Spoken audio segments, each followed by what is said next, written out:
আসসালামু আলাইকুম। আয়েশা টেস্ট টিপে আপনাদের স্বাগতম। আশা করি আল্লাহর রহমতে আপনারা ভালো আছেন। এখানে আমি গরুর কলিজা নিয়েছি 1 কেজি। প্রথমে আমি কড়াইতে কিছু তেল নিয়েছি, পরিমাণ মতো সরিষার তেলটা নিয়েছি। তারপরে 4টি এলাচ, 4টি দারুচিনি, 4টি তেজপাত, 4টা গোলমরিচ, 4টি লং নিয়েছি। তারপরে আমি 1 কাপ মতো পেঁয়াজ দিয়েছি। এবার পেঁয়াজগুলোকে একটু আলতো করে আমি ভেজে নিয়েছি। চাইলে বেশি করে ভাজা যাবে, একটু আলতো লাল হয়েছে। তারপর আমি আদা বাটা, জিরা, রসুন বাটা 3-4 চামচ নিয়েছি। 2 চা চামচ হলুদ গুঁড়ো, 2 চা চামচ মরিচ গুঁড়ো, 2 চা চামচ ধনিয়া গুঁড়ো, 2 চা চামচ লবণ নিয়েছি। তারপরে সবগুলো মশলা একসাথে এখন আমি কষিয়ে নিচ্ছি। আর প্লেটটা ধুয়ে একটু আমি পানি দিয়েছি। এটা আমার আম্মু ইউজ করতো, এভাবে আমার আম্মু পানি নিত।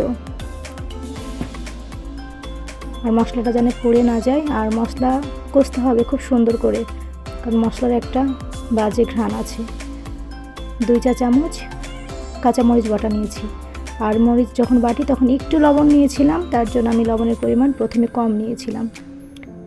এবার আমার মশলাটা কষা হয়ে গেছে, তেলটা ছেড়ে দিয়েছি। এবার আমি কলিজাগুলো দিয়ে দিচ্ছি। এবার কলিজাগুলো সুন্দর করে মশলার সাথে মিশিয়ে নিতে হবে। হ্যাঁ, একটু একটু করে হাত দিয়ে নেড়ে নিতে হবে। তো সুন্দর করে নাড়তে হবে। আর মশলার সাথে যখন কলিজাটা সুন্দর করে ঢুকবে তখন অনেক ভালো লাগবে মশলাটা। আর কলিজাটা টাটকা খেতে খুবই ভালো লাগে। ফ্রিজের কলিজা কখনোই ভালো লাগে না খেতে। তো আপনারা সবসময় চিন্তা করবেন যে কলিজাটা যাতে ফ্রিজের না হয়, টাটকা হয়। এবার আমি অনেকবারই ঢাকনাটা তুলে নেড়ে নিয়েছি কলিজাটা। এটা আপনাদেরকে দেখানো হয়নি। প্রায় আমি 20 মিনিট মতো রান্না করেছি। তা আপনারা যে যেখানে থাকবেন দোয়া করবেন, ফলো দিয়ে পাশে থাকবেন, সাবস্ক্রাইব করবেন আশা করি। আমার একটু সামান্য পরিমাণে পানি দিয়েছি, বেশি আমি পানি দিইনি যেহেতু কলিজা। আর আমি খুব অল্প হিটে এটা রান্না করেছি। আমি প্রথমে কলিজাটা মিডিয়াম হিটে দিয়েছিলাম, তারপরে এখন কষার সময় যে লো হিটে দিয়েছিলাম।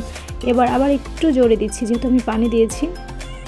আমি বারবার ঢাকনাটা দিয়ে ঢেকে নিচ্ছি যাতে কলিজার মধ্যে মশলাগুলো ভালো করে ঢুকে। যে আমার কলিজাটা হতে আসছে, অনেক সুন্দর ঘ্রাণ বের হয়েছে। আশা করি আপনারা এইভাবে রান্না করবেন। আর আপনাদের যদি কোনো রেসিপি থেকে থাকে আমাকে জানাবেন, ইনশাআল্লাহ পরবর্তীতে দেওয়ার ট্রাই করব। কলিজা খাওয়া শরীরের জন্য খুবই উপকার আর খুবই ভালো। বাচ্চাদেরও যেমন ভালো, বড়দের জন্য তেমন ভালো। তো আপনারা মাঝে মধ্যে কলিজা খাওয়ার ট্রাই করবেন। আর কলিজাটা অবশ্যই টাটকা নেবেন এবং দেখে শুনে নেবেন। আমার এবার কলিজাটা তৈরি হয়ে গেছে। আমি এখন ধনিয়া গুঁড়ো, জিরা গুঁড়ো আর দারুচিনি গুঁড়ো ভেজে মিক্সড করে নিয়েছি।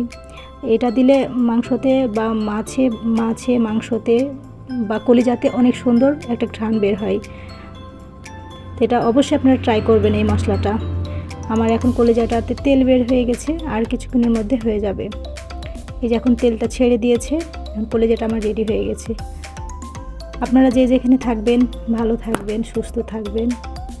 আপনারা যে যেখানে আছেন ভালো থাকবেন, সুস্থ থাকবেন, সুন্দর থাকবেন। সবাই সবার জন্য দোয়া করবেন, কারণ আমরা সবাই সবার জন্য আমাদেরকে দোয়া করতে হবে। দোয়া ছাড়া তো কিছু নাই।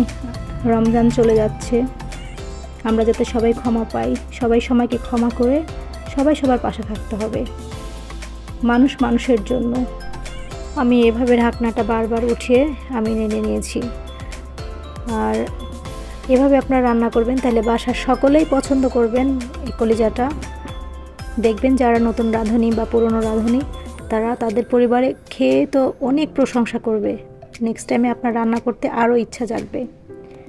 এভাবে আমার আম্মা রান্না করতো। আর রান্নাটা একটা আর্ট। রান্নাটা আপনারা যেভাবে পারবেন সেভাবেই রান্না করবেন। কখনো ভয় পাবেন না যে কেমন হবে বা কি। রান্না করতে করতে আপনারা শিখে যাবেন। যার ইচ্ছে থাকবে সেই শিখতে পারবে। আর যেরকমভাবেই হোক শুরুটা করবেন, দেখবেন ইনশাআল্লাহ শেষটাও সুন্দর হয়। এবার আপনাকে দেখিয়ে দিচ্ছি আপনাদের। দেখেন কলিজাগুলো আমার হয়ে গেছে আর কত সুন্দর হয়ে গেছে, তেলটাও ছেড়ে দিয়েছে, কলিজার গায়ে লেগেও গেছে। তো আপনারা এভাবে অবশ্যই ট্রাই করবেন, ইনশাআল্লাহ আপনাদেরও ভালো লাগবে আর পরিবারের সকলকেই ভালো লাগবে। আপনারা ভালো থাকবেন, সুস্থ থাকবেন, যে যেখানে আছেন সেখান থেকে সবাই সবার জন্য দোয়া করবেন। আল্লাহ হাফেজ।